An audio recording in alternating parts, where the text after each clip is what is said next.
Okay, now there's been an enormous growth in the movement for a UBI, an unconditional universal basic income, all over the world. And this increase in interest has spawned a response that a lot of places are implementing a basic income experience, or at least talking about it. There are several already underway, one in Finland, one in Ontario, and one in Kenya, which is run by a U.S. charity called Give Directly. Then there are several others that are being talked about and probably going to happen. One in Oakland, they're talking about another one in Stockton, California, and potentially one in Scotland, perhaps the Netherlands. Other places have been talking. Now, this is a sign of the growth of the basic income movement, but it's also a kind of a strange response to the basic income movement, because the basic income movement is not, on the whole, made up of people who are curious about basic income, that have some scientific questions about it, who really want to have experiments. It was made up mostly of people who are convinced that there's enough evidence to say we should introduce basic income. We could maybe have a pilot project to see how to implement it once we're committed to implementing it. But there's not a lot of demand for people who are from people who in this movement for experiments. And nor is there a large contingent of other people there's also a bunch of people who there's not a large contingent of other people who are open-minded about the idea and well, if you could only answer this question, then I'd be for it. There's a bunch of people who are convinced that it's a bad idea, and very few people whose questions about it would hinge on the kind of thing you could learn from an experiment. So it's kind of strange that we're doing this. There are, of course, a lot of good scientific reasons to do it, but it's also it's kind of strange when there are what separates those who are for it and those who oppose it are mostly questions that can't be addressed by an experiment. People who are for it tend to believe that it's wrong to come between anyone and the resources they need to survive for any reason, that we should first meet everyone's needs with enough cash to meet their needs, and after that we reward them more if they work or something like that. And there are other people who think nobody should get a penny unless they work, unless of course they're rich, and then it's okay. And these two sides disagree on very moral ideas that aren't going to be settled. You can't ask a really moral. You're not going to get a moral answer to that, whether it's right or wrong to give to someone. In this, there are questions we can ask that experiments can look into, but it's not going to settle that main disagreement. And it is also then very likely to be spun by both sides, depending on their feelings on that disagreement. The people who are for basic income are going to try to present everything in its best possible light, and people who are opposed to it are going to try to present everything in its worst possible light. So there is also a lot of danger to doing an experiment. A good trial should raise the level of debate. It should bring evidence to bear on questions that people are debating, so that they can conduct their debate at a higher level of understanding of what the facts are in the case. And the experience of past trials has not really been great in raising the level of debate. If you look at what happened when the United States and Canada reported results from negative income tax experiments, which negative income tax is very close to basic income, when they reported the results of those trials in the 1970s, and you look then at the discussion in the media and by politicians that really weren't well informed by what was happening in these experiments. They talked about the experiments. They'd maybe bring up a tidbit and talk about it out of context. Whether they're misunderstanding it or consciously trying to spin it is maybe neither here nor there. What's important is that it didn't successfully raise the debate. Now, that's not always the case. So the Canadian experiment was actually canceled before most of the findings were released. And in the first decade of the 21st century, a researcher named Evelyn Forget got a hold of the remaining information and released it.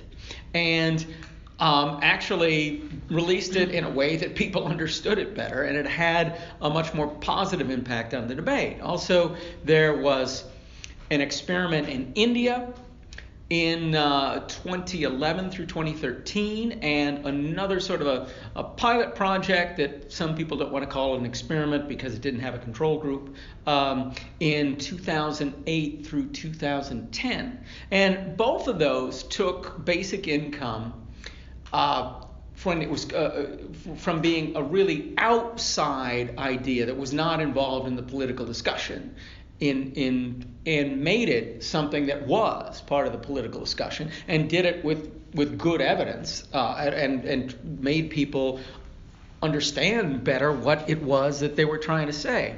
Now, we could discuss the strategic decision of whether it's a good idea for people who are for or against the movement to go for it, but I think I'm gonna skip that and talk more about the question of how to make these experiments that are gonna happen, they are coming, how to make these experiments have a positive impact.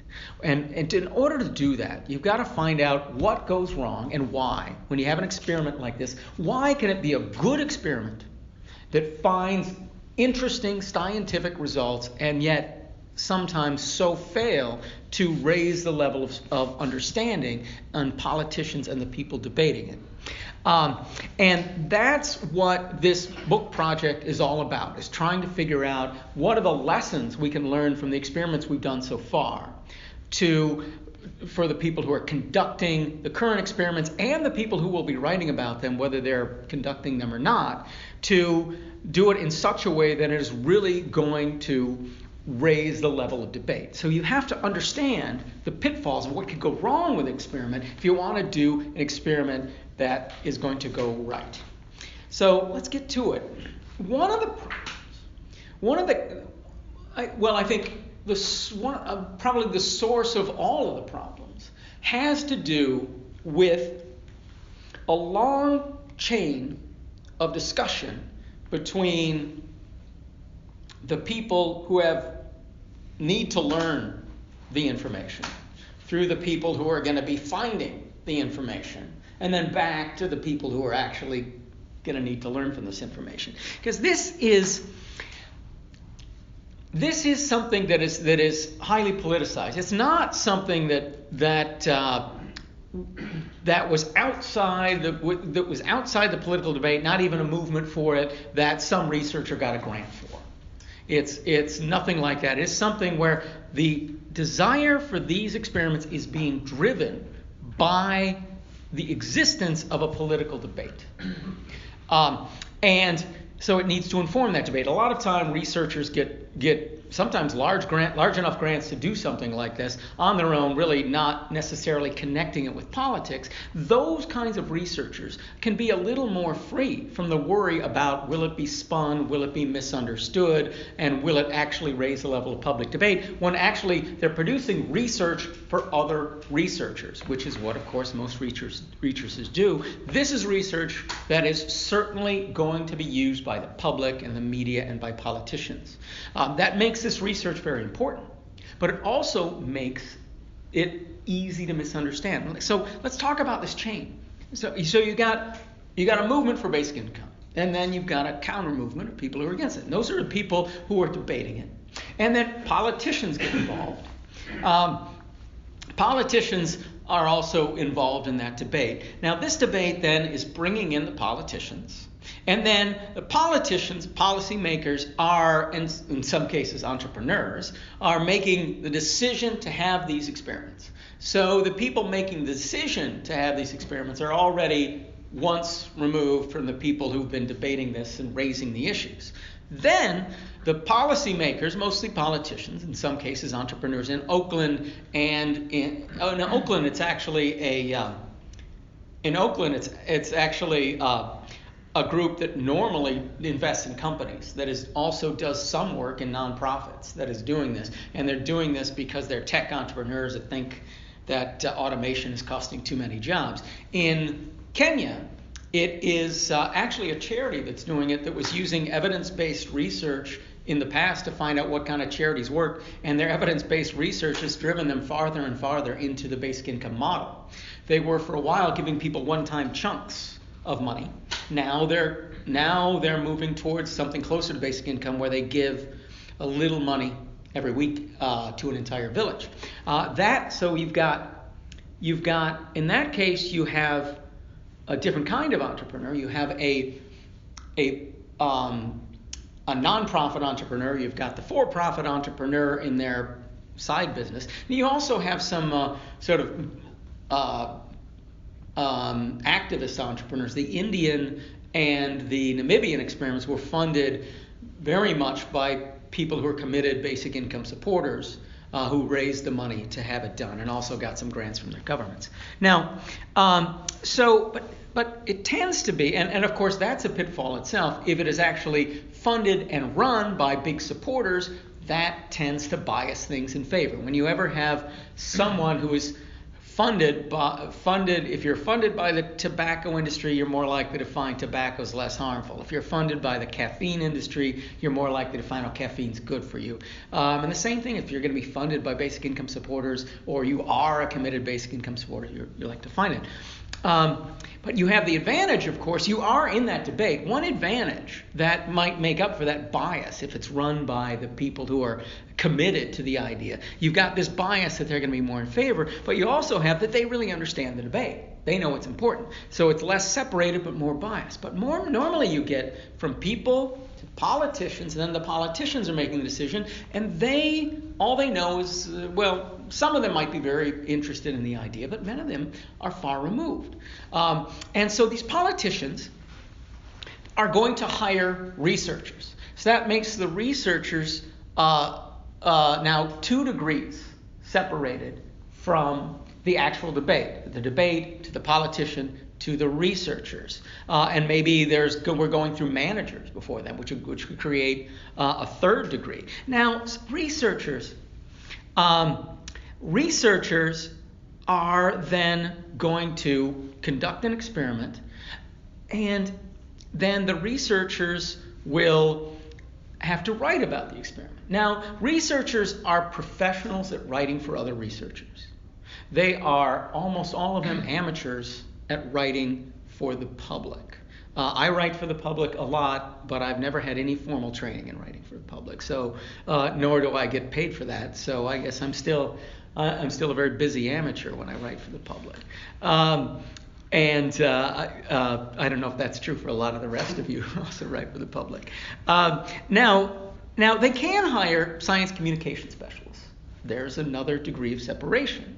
And then the science communication, but they might not. They might just write, so they might do it as amateurs. They might write primarily for other researchers. They might write for the public as amateurs. They might hire science communication specialists. But so either they're going to write something that the public won't really understand, or something that's a less professional way to translate to them, or they add another degree of separation by adding in the science communication specialists. Then it's going to go through journalists and bloggers. And most people, including politicians, and also the people in the debate, most of those people are going to get their information from those journalists and bloggers. So you have this long chain from here back to here of this information, and there's a lot of opportunities for misunderstanding. That often the researchers don't understand what's being debated, and they don't understand how what they find is going to affect that debate, and how it's going to be misunderstood, and how it's going to be funded, and how it's going to be funded, how it's going to be misunderstood, and how it's going to be spun for political advantage by both sides. So now the questions they asked and the way that they report them are likely to be vulnerable to all of this misunderstanding. Now, and I want to talk about their tendency they will have a tendency towards a streetlight effect. The streetlight effect comes from an old joke which has been researched going back to the 1920s. So it is a very old joke. We can look for the 100th anniversary of this, where there's a guy who's looking for his keys underneath a streetlight. And somebody asked him, "Oh, so you lost your keys underneath the streetlight?" No, I lost them in that dark alley over there. And he said, "Well, why are you looking for your keys under the streetlight?" "Well, because the light's so much better here. I never find them in a dark alley." And how that has come into the discussion of research is research sometimes focuses on the questions that are easy to answer rather than the ones that we most need to know. Now, this is going to be especially true when you're dealing with this chain of connection. You've got the debate, the politician, maybe the manager who hires the researcher. The researcher is all these degrees away, and I doubt that these politicians are saying, "Okay, here are the issues that the people are debating. This is what we want to know. Let's hire a manager that's going to hire a researcher to make sure we get these answers to these questions." Maybe in some cases they're doing that. Maybe they have some specific question in mind that's concerned to them. They might have a scientific question about how will it affect this. But very often I think they're reacting, "Oh, a lot of people are interested in this. Let's have a pilot. Let's have an experiment. Let's hire some people and have an experiment." You just hire a researcher. "Okay, we want an experiment with basic income." Well, the experimenter, it's perfectly reasonable for the researchers running the experiment to react to that by saying, "Well, they must have hired me to what I'm good at. I'm good at putting people in control groups and experimental groups and seeing where the differences are. I'm not necessarily good at relating this to the questions that people are debating, or how these control and experimental groups differ, how the differences between these groups differ from those." So they might ask that, and that's reasonable for them to say, "Yeah, I must be hired to do what I'm good at." But that is the streetlight effect. Researching what you're good at researching instead of what people most need to know is the streetlight effect. I'm not saying it's the researcher's fault. It is not really anyone's fault in that chain. It is a result of the chain. Now, to get apart from this, I think we could do things like have some sort of an advisory discussion before you start them, to get supporters and opponents together and try to get them to nail down what are the empirical issues that we disagree about. Can you research these issues? Which of these can you research directly? Which can you research indirectly? Which can you not research at all? And then tailor, tailor the ones you can research directly, of course, research, and the ones that you can research indirectly, you then report the difference. You do whatever you have to do to translate them into that. Now, before I lose you anymore, I'm going to have to get into some of the specifics of what these problems are and how the questions that the researchers might ask can differ from the questions that the people are really wanting to know. So, tell you what they tend to do in these experiments. What people want to know. One of the things people want to know is, there's so much that people want to know. Is it probably the bottom line in what people want to know is it a cost-effective way to increase the well-being of the least privileged people in society? That's what we really want to know. That's a very complex question. That is going to involve a lot of different effects, a lot of qualitative study of how do you measure well-being and so forth. It's also going to determine how is this going to affect the labor market. Is labor market participation going to go down? what will happen and all these things. It's really, that's something that's really hard to look at. And so what they'll, and to the extent that they're concerned about labor market participation, they're also going to be concerned about what is going to be the effect of a national program, a national labor market participation, and what then is it's going to be effect on wages nationally and working conditions nationally. How are those things going to play out, and how will that feed back into the benefit to the least advantaged people in our society? Very complex questions. Now,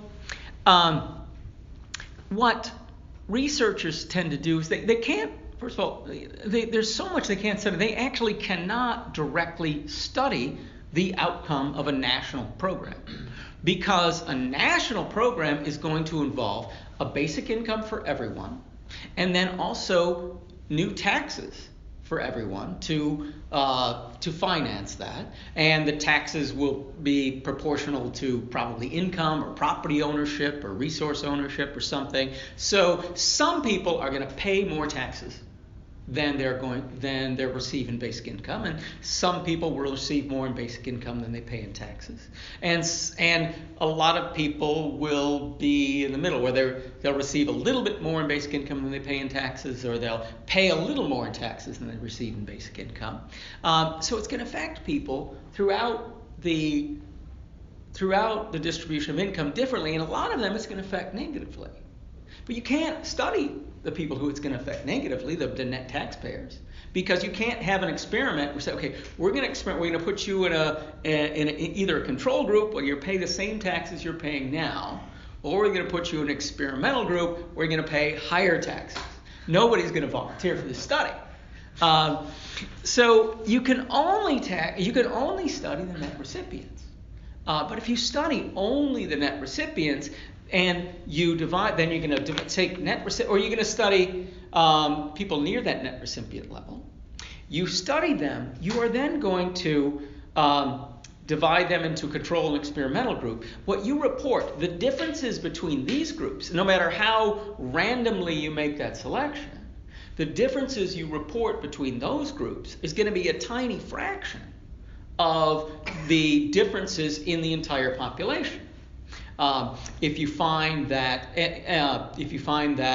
people are working less, or in response to having another alternative to working, well, probably people at the higher end of the income stream are not going to be doing that. So any labor market effects you're going to find, the difference between the control and the experimental group is actually going to be much higher than it would be on a national level. And any researcher, of course, is going to understand that when they read the study.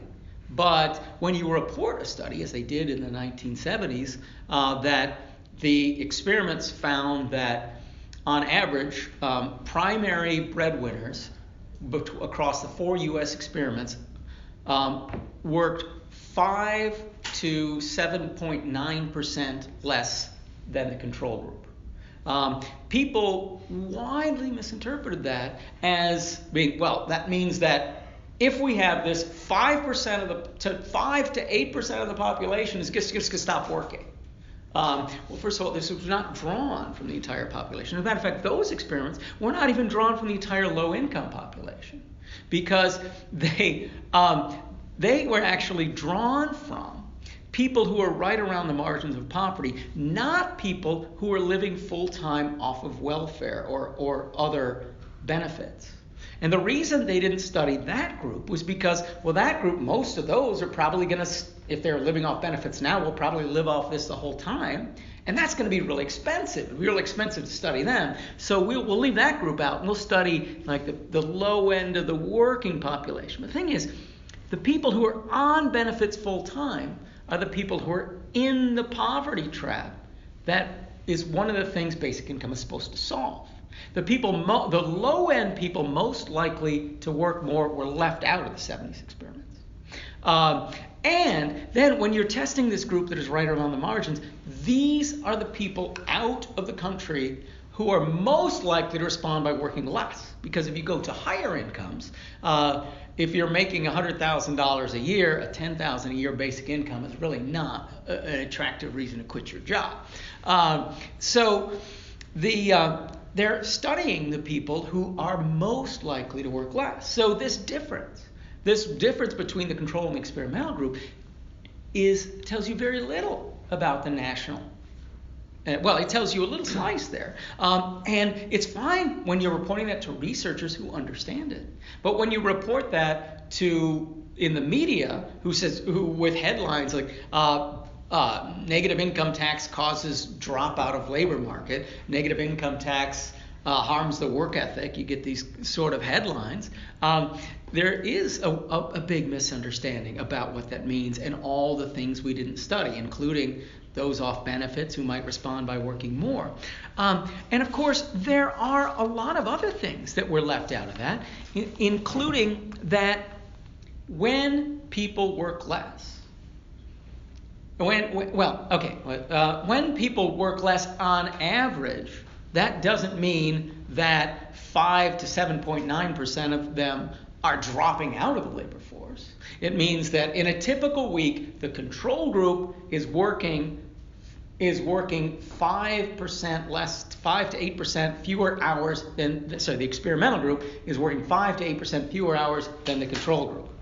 It doesn't mean that anyone's dropping out. And as a matter of fact, Alan Watts, who was one of the researchers on the New Jersey experiences, he said that he went anecdotally through the various files they had on all of the different people, and he couldn't find a single person that used this 3-year experiment to just as an excuse for a 2 or 3 year holiday.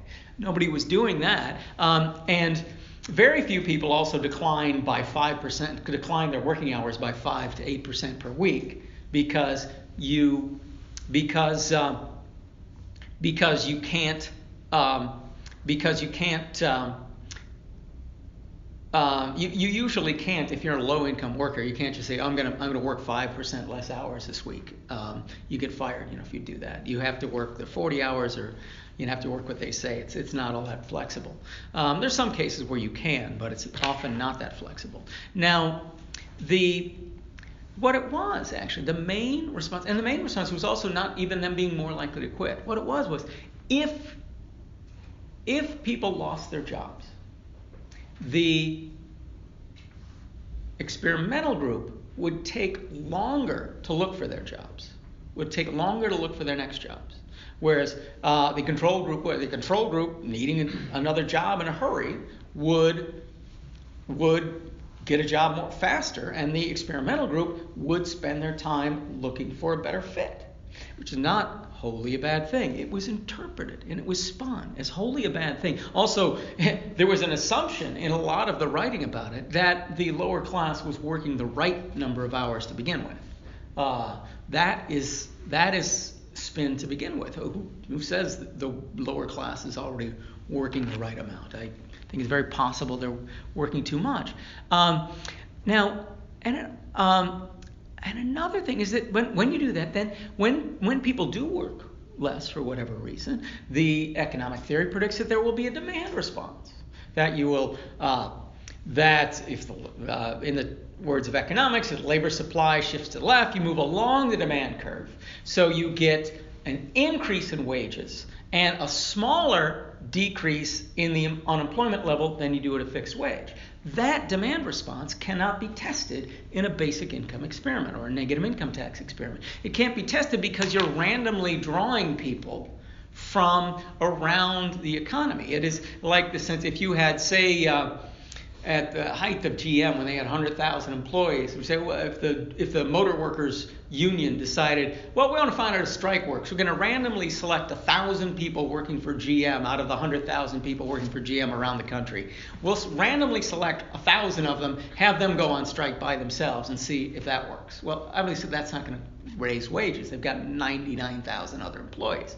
That is the same way if you have a randomly controlled trial, you're doing it at a fixed wage. There's such a small portion of people in relation to the whole labor market that you're not going to get a demand response. So indirectly, you can estimate a demand response by running it through a general equilibrium computer simulation, and you can get some idea of what's going to happen.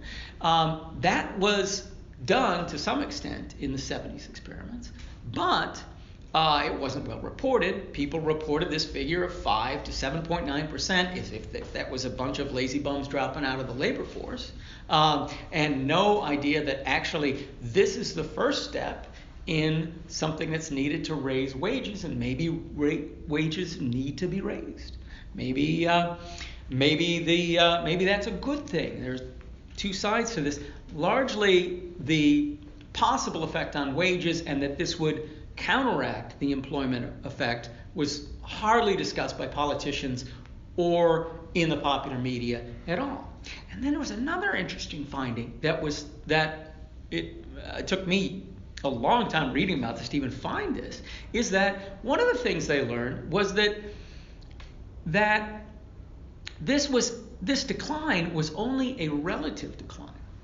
It was relative in the sense that the experimental group worked less than the control group. We call that a decline, but it's only relative, these groups to each other. Actually, in a lot of cases, it was not a decline of what the experimental group was doing before the experiment,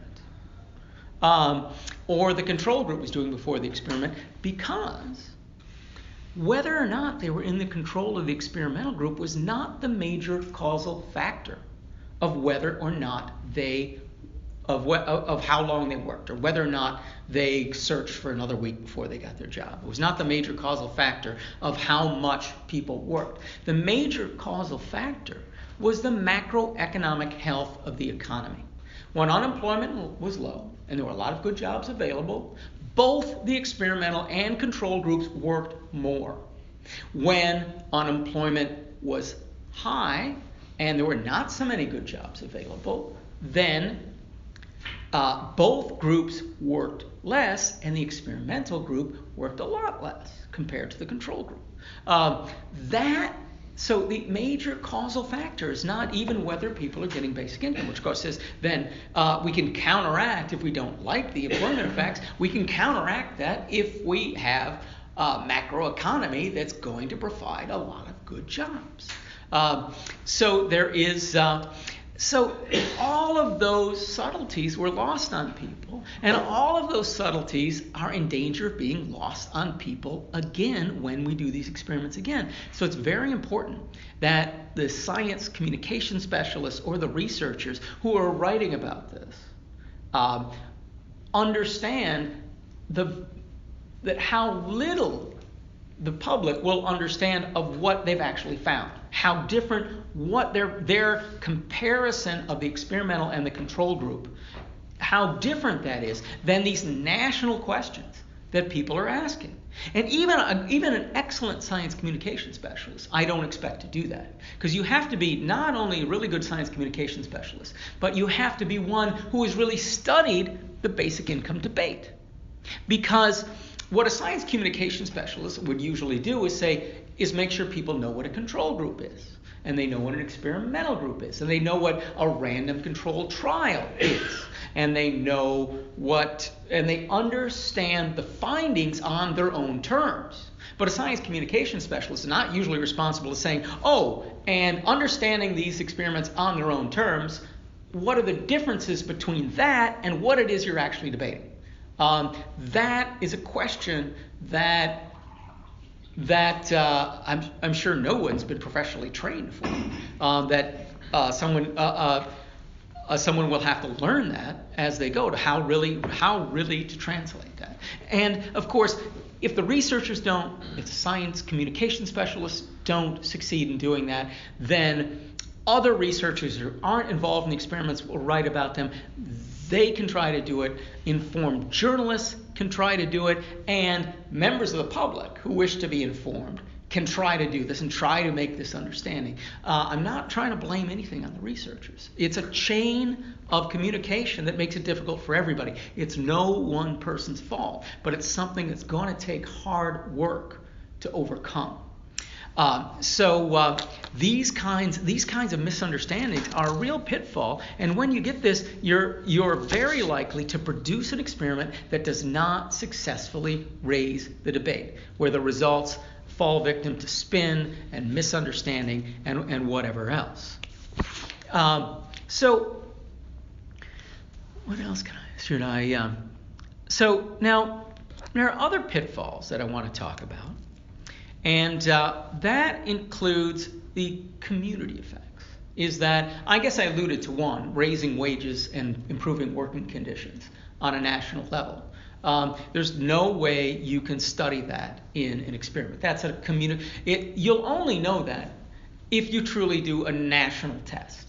If the whole nation you'll only know how much that's really going to affect the nation if you try it on the whole nation as an experiment. You can find the experimental data and then run it through a simulation to get an estimate of what the national response is going to be. But that separates your experimental findings from what you're reporting by all the assumptions that go into your simulation model.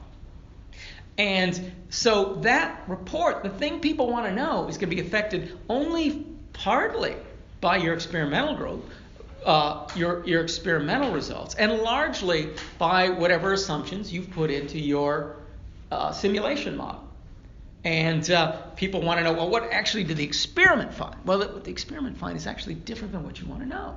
And what you want to know. So if you really want an experiment to find out how are wages and working conditions going to affect, you'd have to do it on a national level. But there are other things that will occur on the national level. The ghettoization of poverty is a huge problem in the United States and in other countries, where you have communities that are so much poorer than other communities, where you get concentrations of deprivation, and this causes violence and fear and low performance in schools and all that. Will a basic income help that? Experiments cannot answer that question. And I don't even think they can indirectly answer that one. Another problem that you have is that you can't actually test basic income. Well, I mentioned one of the reasons before. You can't test the whole basic income thing, because half of the population, at least, is going to be net contributors to it, and you can't test that part. But also, if you attempt to test basic income defined as a regular payment in cash on an individual basis for every member of a political community in a geographical area, you find you can't really test that. You either end up testing basic income plus something else, or you end up testing something like basic income, but not quite basic income. So basic income, everybody's supposed to get the same payment, and then they pay taxes on whatever your tax base is. They pay taxes on. Everybody's supposed to get it. Now, and I always said, well, net recipients can't get it in one. But also, for a lot of people are going to be in most models of basic income, a lot of people are going to be both receiving basic income. They're going to be net recipients, but they're going to pay taxes, which are going to be smaller than their basic income. But they're then going to end up counteracting part of that basic income. Now, you can't give them new taxes as part of an experiment. You can say, okay, to simulate those taxes you would be paying under the basic income program as it's designed, we are going to reduce your basic income payment to reflect those taxes you would be paying. You can do that. But once you do that, you're not actually testing basic income. You're testing the negative income tax, which is very close to basic income, but it's not quite the same as basic income. Now, in the 70s, the policy under discussion was primarily the negative income tax. Today, in most countries, it's the basic income, and a lot of people have strong beliefs that they are different. I'm not so much in that camp that I don't think that the differences are that substantial. There are I don't want to get into what those differences are and how big their effects might be, but there are some people that believe there are going to be these big substantial differences between the two, and others who don't. You can't. But if you try to simulate those taxes, then you're going to.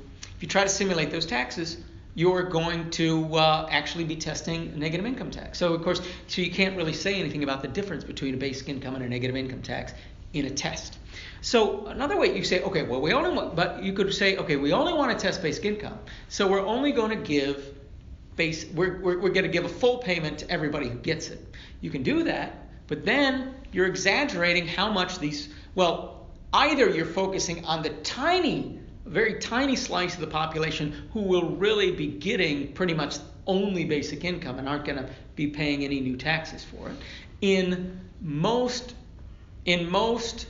fully developed world models, that population is going to be very small. So if you do that, we're going to take a bunch of people and just give them all the same payment. Then you're going to exaggerate that, or you're going to exaggerate the payment that people are actually going to get, and then you're going to exaggerate all the effects of basic income and bias it that way. Or you can do what they're doing in Finland. Finland is that they're asking a very narrow question, but they're asking a question they can answer.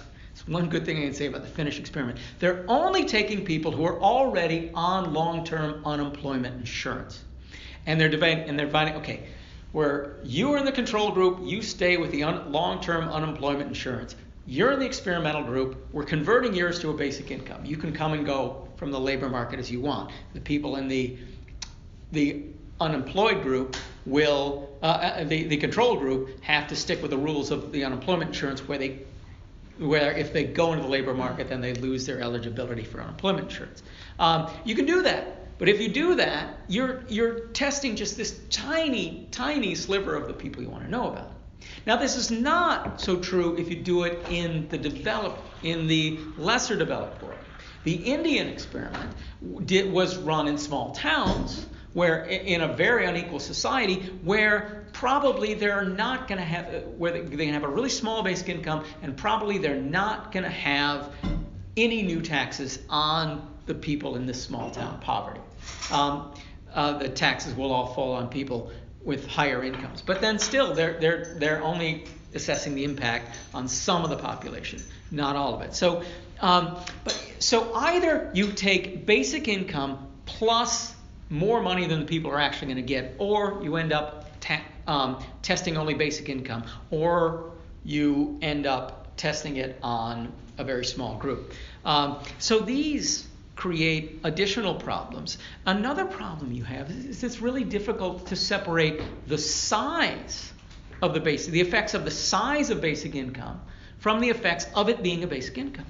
Because generally the idea of basic income is you want more redistribution towards less advantaged people. And you can find very often the people in the experimental group are getting not only basic income, but they're getting more benefits than the people in the control group. Well, how many of their behavior changes are driven by the fact that they're getting more generous benefits, and how many are being driven by the fact that they are getting those benefits in the form of basic income?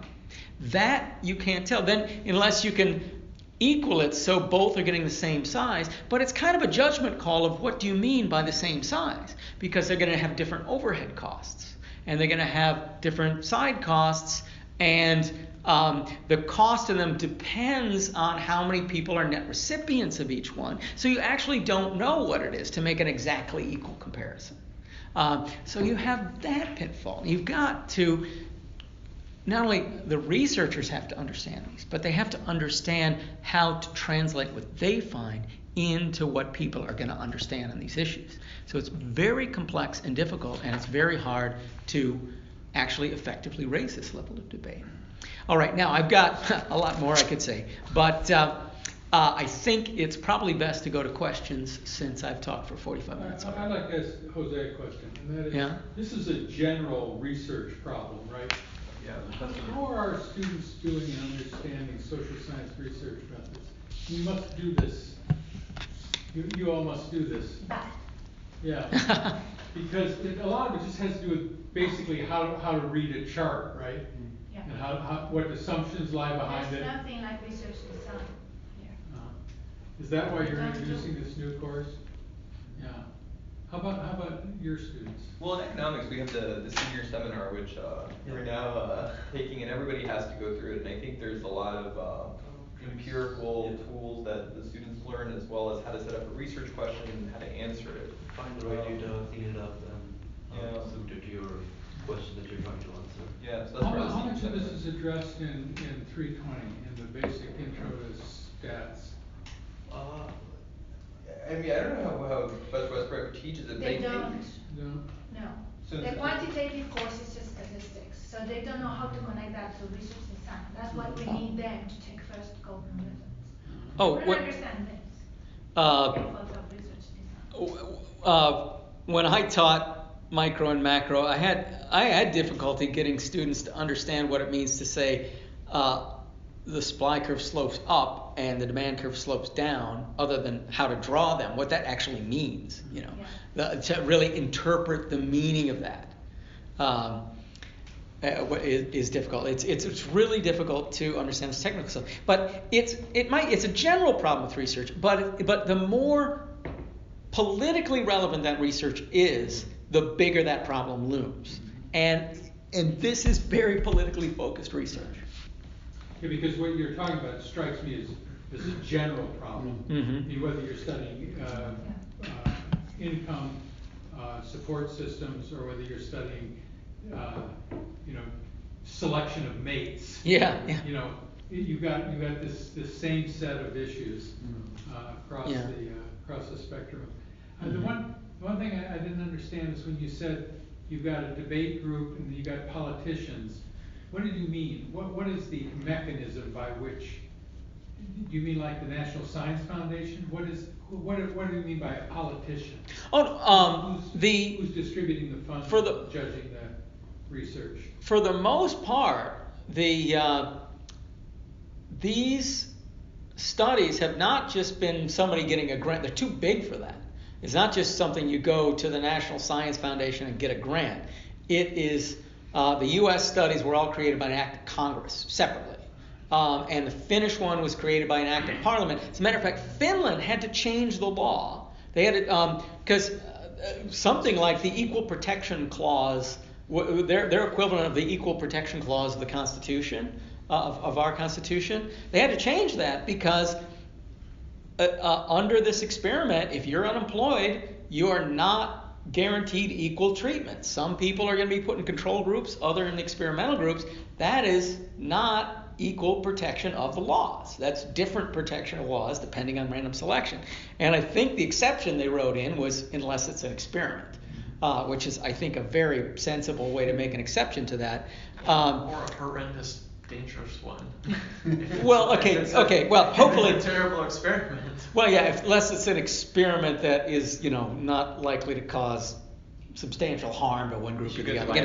You got to write that a little better than I did, but something like that. The Ontario one was decided at the highest levels. So, and that's one of the problems with the Oakland experiment is that it's run by entrepreneurs, but even these billionaires don't have the kind of money that the U.S.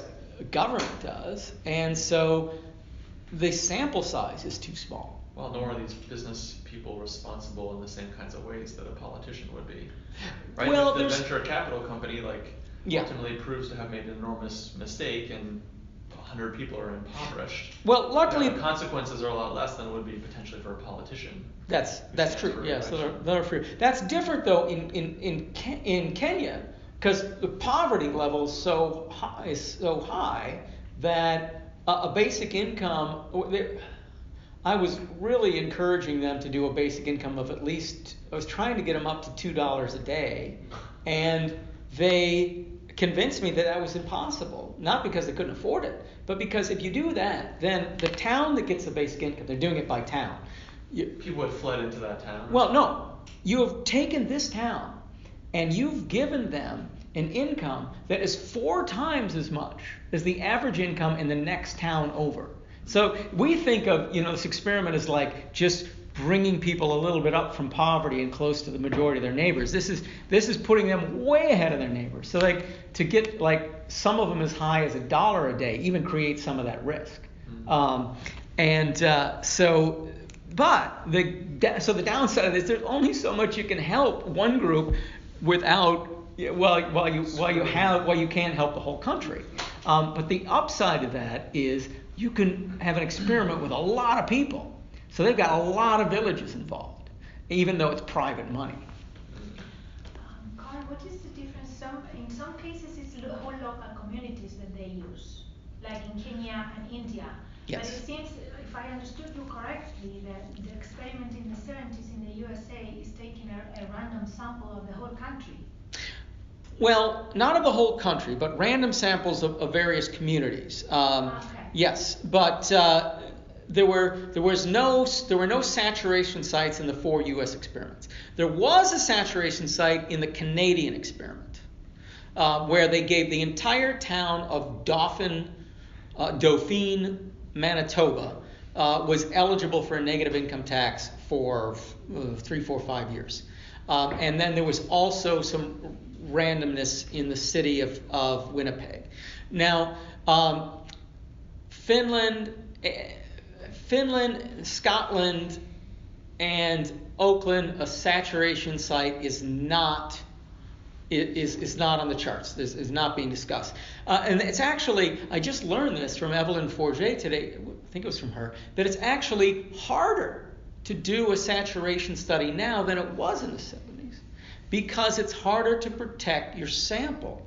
You get a much bigger Hawthorne effect because people find out that you're in this study, and every blogger in the country wants to interview you. So people are descending on you, and then you're tweeting and Facebooking and doing all the social media stuff. You're reporting on yourself as it goes. We can't tell everybody in town to get off social media for a year, so it's actually harder to do one. Now, in the lesser developed world, it's been much easier to do it. So the Namibian one did a whole village, but just one village, no control group. The control group was national averages. The Kenyan one is doing lots and lots of villages. The Indian one did several villages, several control villages, and several experimental villages. Now, still, a saturation study, you'll learn more about the community effects than you would in a random control trial. But you won't learn the community effects at the village level are going to be very different than the community effects at the India-wide level, or the US-wide level, or the Pakistan-wide level. So while those are valuable, they're still quite removed from what we want to know. I would support a mix of saturation and random control experiments. So what are the key empirical questions that are kind of like the biggest empirical? I know you had to be very. Yeah. You said that. Right. Empirical questions people were interested, although I disagree with that. I'm pretty interested in empirical questions.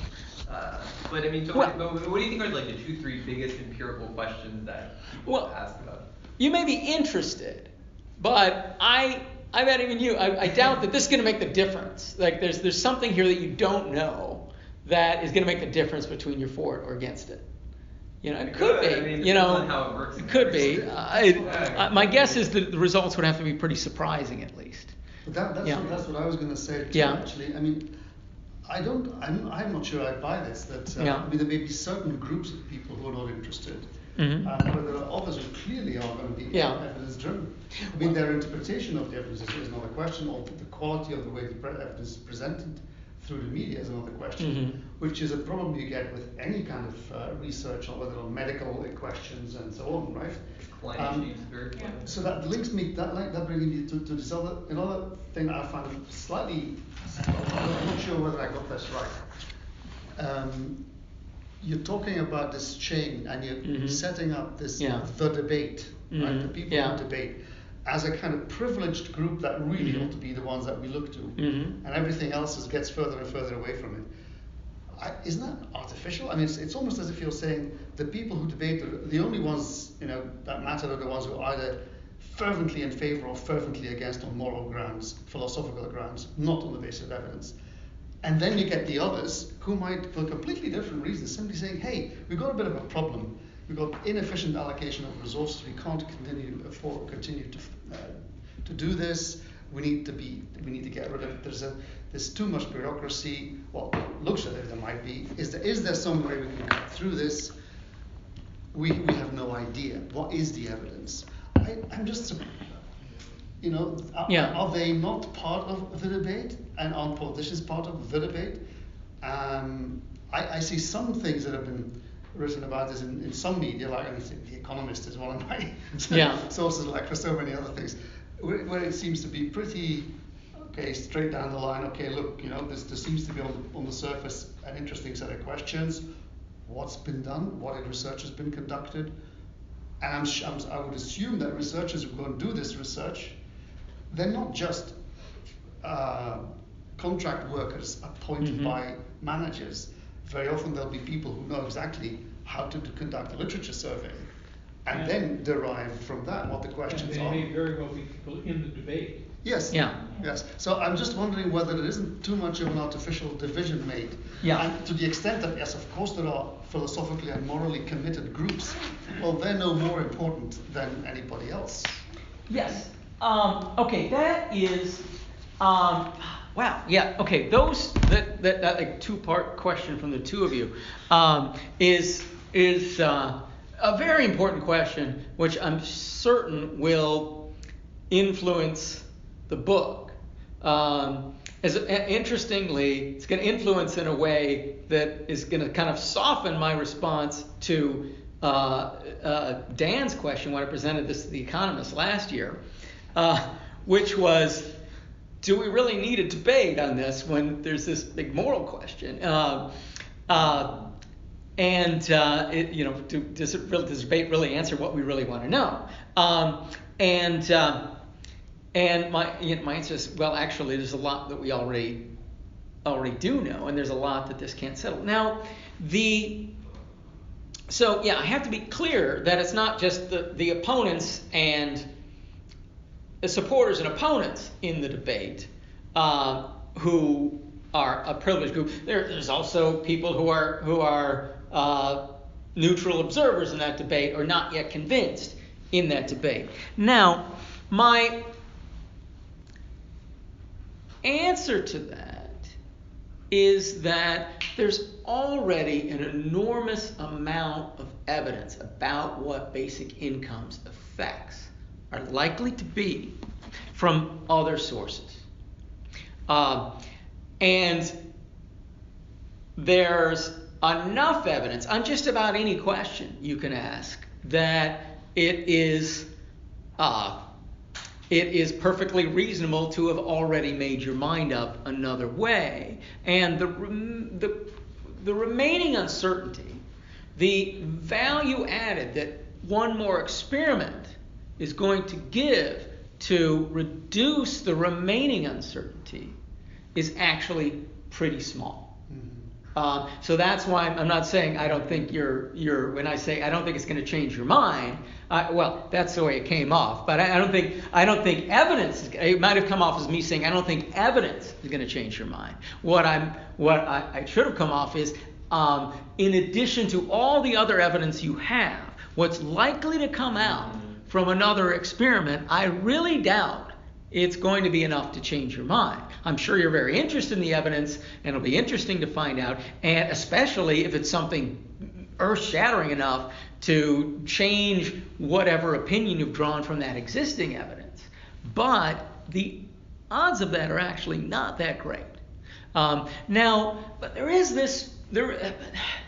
Now, which brings me back to the strategic question, because there is this pool of people who haven't made up their mind and who are open to convince. And also, a lot of the opponents are soft opponents who haven't really, their knee-jerk reaction is we shouldn't have this, but they're actually quite open to be convinced. The actual I guess there's not as many who there's knee-jerk reactions, let's have it, but there are some.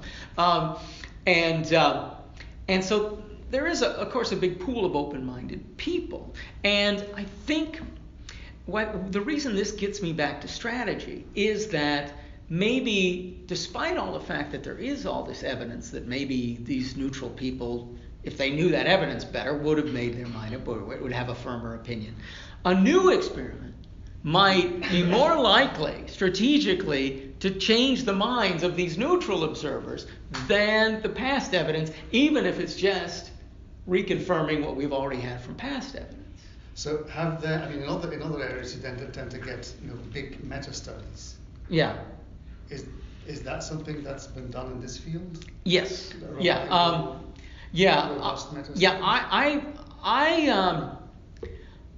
I was, I think, maybe the first one from like the current wave of basic incomes, where to actually go and write a review. It wasn't technically a meta study, but it was a qualitative review of the labor market findings. I was going to do another one on the non-labor market findings, but research agenda, so much to do. Never did the other one. I did that. Evelyn Forget put on a bunch of new evidence, and when I did research this, I found that there have been hundreds of articles published, most of them between 1968 and 1991. But it's never quite gone down to zero. And there have been lots of studies of what those past experiments have found. Now, meta-studies actually bringing in the new stuff and will be really interesting, especially when the new stuff is happening all over the world in places as different as Finland and Kenya, or India and Ontario. There's a lot of already experiment out there. I have to go soon, but I was tempted to ask this question. I see that. Am I understanding correctly that the book is a bit like the political economy of science, or a basic income science, or something like that? And I will elaborate a bit more. So I think that as I see it, there is this tension in the book project between what are the problems of research design per se, and all the things, all the pitfalls you've described that are super interesting but are very into the research design element, and then how that actually interacts with the problem of how do you spin it. And they are obviously interconnected, but they are not the same thing. They are two different things. And if it really is something of a kind of political economy or sociology of science in the way I'm understanding it, my question would be, you have here countries like USA, Canada, Finland on the one hand, doing experiments, countries like Kenya, India, and Namibia on the other hand. And they seem to go for very different methodologies. India, Kenya, and Namibia are going for desaturation, whole communities. The others are more for the randomization of smaller samples. Is this something to do with the degree to which the stakes are higher for India, Namibia, and Kenya than for the others? What is behind these things? Well, I think the big driver in why they're doing saturation studies is driven by that they can afford it. That because poverty is so high that you can give 50 cents a day or $1 a day to people, and it makes a difference in their lives. Then you can afford then to give that to a whole village. And that's one reason. Another reason is that the villages are more isolated. It's not as an urbanized community. Another reason is that there's so much more inequality in those countries that most of the people you're going to want to you can give a basic income to an entire village, and pretty much everybody in that village would have been a net recipient anyway. You take a village in Finland or Canada, and you give a basic income to everyone in the village. Well, actually, maybe even if you have a very poor town, maybe only 20 to 30% of them are going to be living in poverty.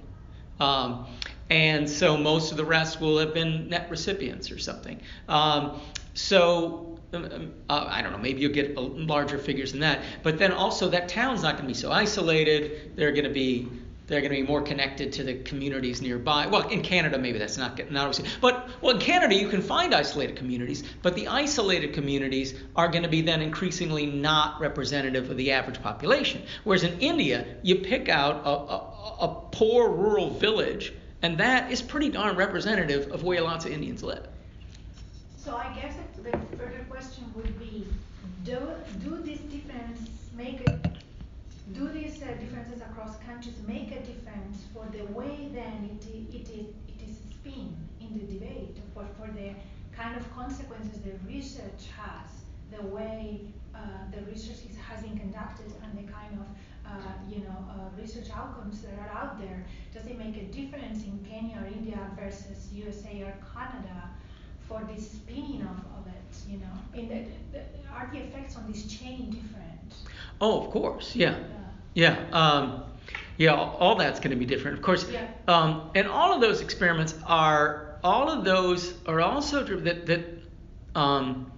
they are, all three of those are primarily funded by people who support basic income.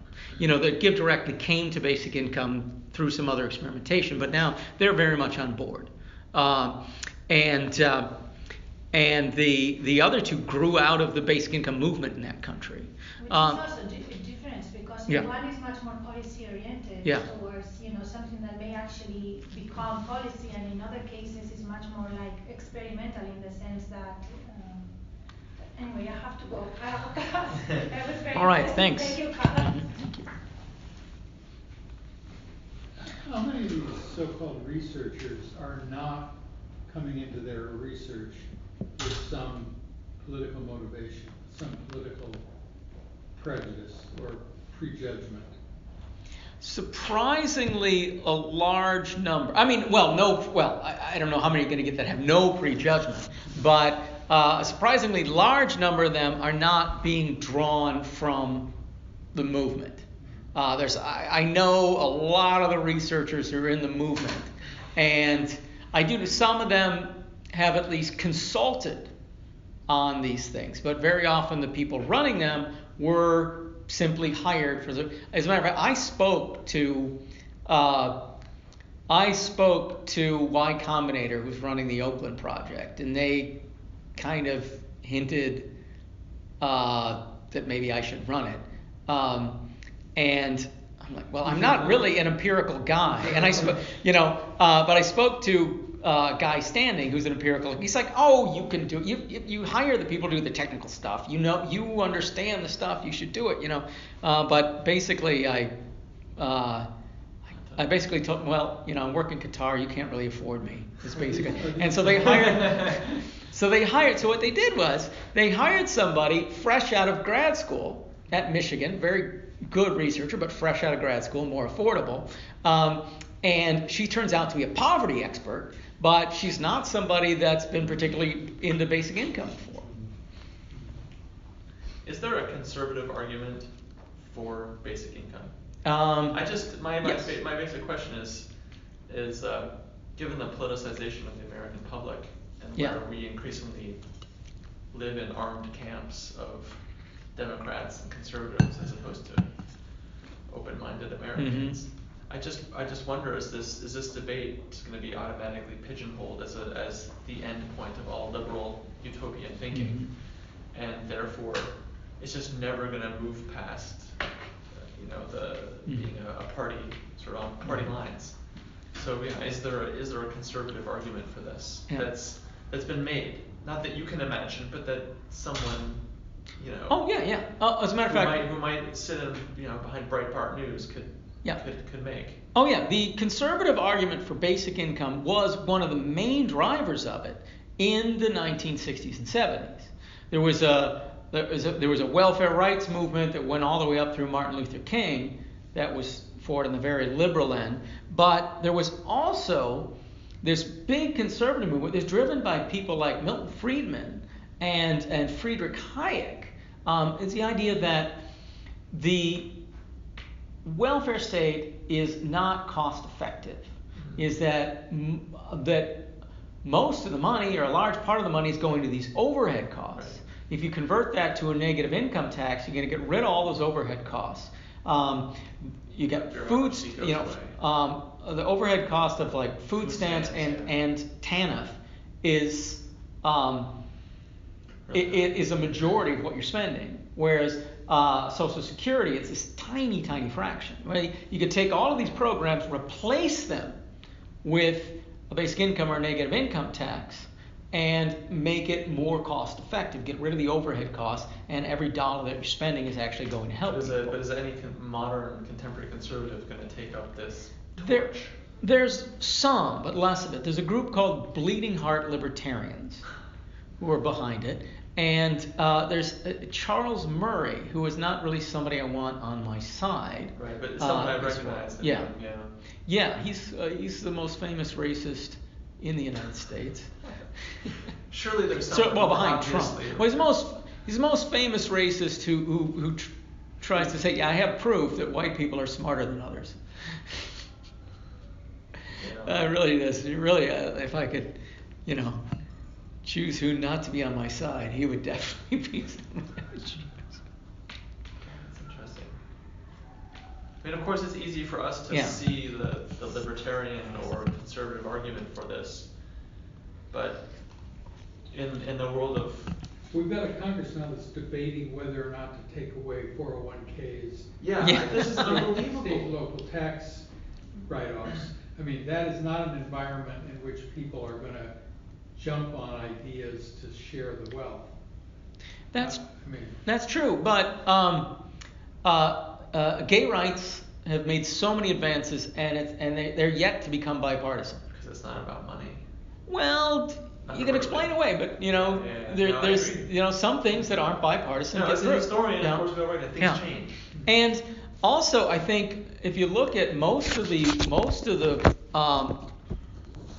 the welfare state progress in the United States was not done on a bipartisan basis. It was done when the Democrats got huge majorities in 32 through 38 and in 64 through 66. Really narrow periods of time. 2010 or 2008.